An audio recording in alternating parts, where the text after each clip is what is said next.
Divide हमने पढ़ा था कि डिवाइड में पावर घटती है, तो एक्स की पावर बी माइनस ए, तो इसको हम इस तरीके से लिख सकते हैं। और इस तरीके से हम लिखने से हम इस तरीके से लिख सकते हैं क्या, एक्स की पावर बी और एक्स की पावर नीचे ए, ऐसे ले सकते हैं। डिवाइड ही तो है ये, बस सेम यहाँ प्रोसेस किया तीनों में, ठीक है।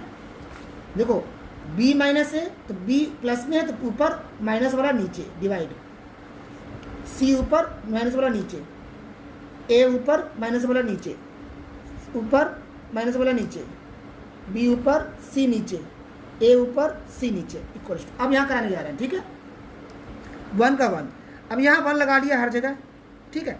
अब मैंने क्या किया, इन तीनों का एलसीएम लिया, इसका इसका इसका, तो ये आ गया क्या, x की पावर a।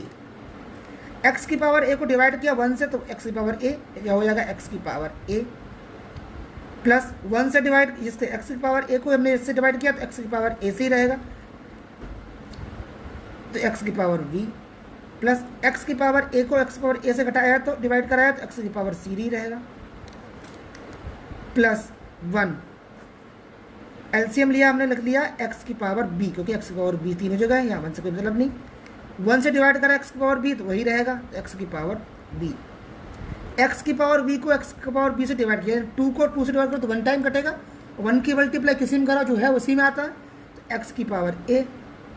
सेम यहाँ पर भी है तो x की पावर c प्लस ये ऊपर वाला ऐसे ही, तो यहाँ पे एलसीएम लिया तो x की पावर c, x की पावर c को डिवाइड कराया 1 से तो यही आएगा, इसका मल्टीप्लाई ऊपर कराया तो यही रहेगा x की पावर c।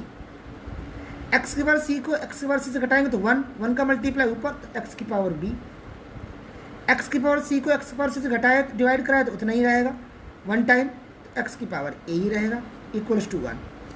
अब अपॉन के नीचे अपॉन होता तो क्या हो जाता, सबसे नीचे वाला चला जाता ऊपर, तो कर देंगे x की पावर a, नीचे हो जाएगा x की पावर a प्लस x की पावर b प्लस x की पावर c।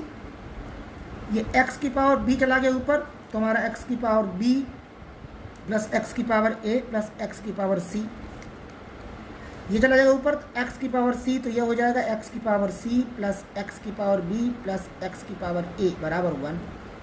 अब देखो ये भी x की पावर a, x की पावर b, x की पावर c, x की पावर a, x की पावर b, x की पावर c प्लस में है x की पावर a, x की पावर b, x की पावर c, मतलब तीनों एक जैसे ही हैं, तो हम नीचे लिख सकते हैं कॉमन लेकर x की पावर a प्लस x की पावर b प्लस x की पावर c, और ऊपर हमारा क्या लिखा है x की पावर a प्लस x की पावर b प्लस x की पावर c बराबर 1।